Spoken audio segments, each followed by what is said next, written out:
as a result of Jotaro Amagi's Project GU failure and the huge fire that accompanied it, over 80% of the world's data was gone. GU was dissolved, and I assumed responsibility for its failure by resigning from CC Corp.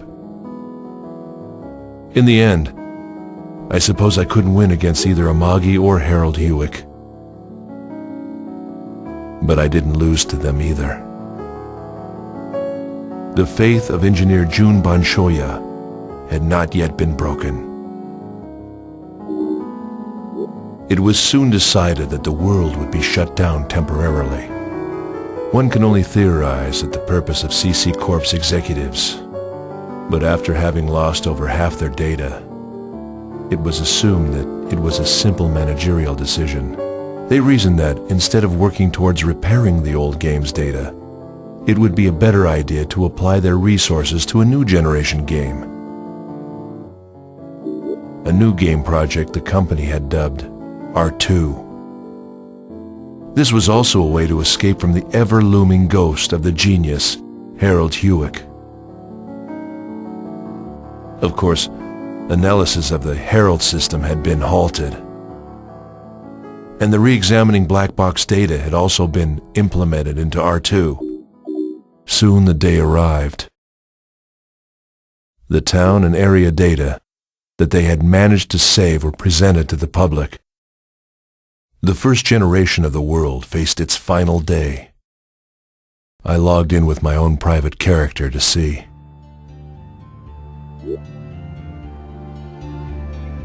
Makanu was serenely quiet. The cityscape that made one think of Venice was beautiful, and the waterways reflected the evening sun. Many had gathered underneath the bridge. It reminded me of a happier time when the voices of hundreds of players echoed on the streets. Like a midsummer night's dream. The next day, this world would be gone. With lingering memories and grieving voices, those who were angry at CC Corporation completely disregarded the presence of system administrators on that final day. The characters that they had grown so attached to would not be carried over to the next version, effectively ending their lives all at once. Even so, they gathered together in the town. Everyone said goodbye to their friends. Some vowed to meet again. Others decided to move on.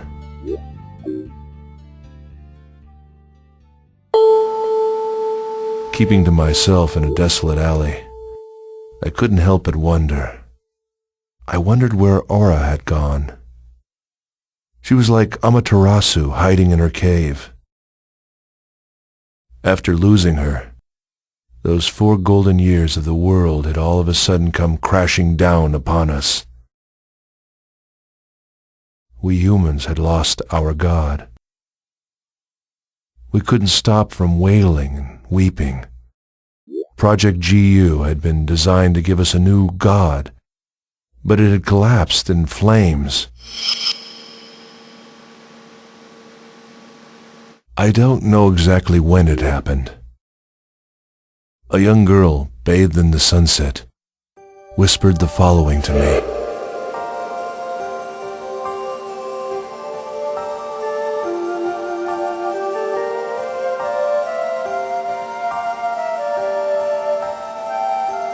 The barefooted girl with saffron-color hair whispered to me.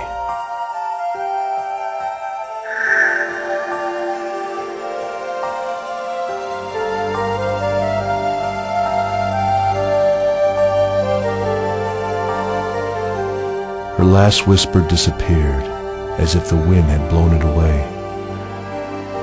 And then the girl was gone. It felt like I stood there forever. I tried to make sense of her words, and then I realized that girl, with her obviously hacked character, might well have been a wandering AI. Somehow she gave me the impression of Aura that I had once known.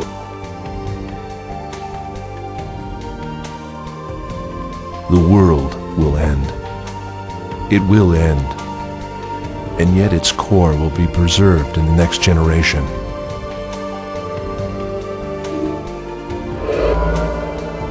Generation of unity. It is what people have always wished for.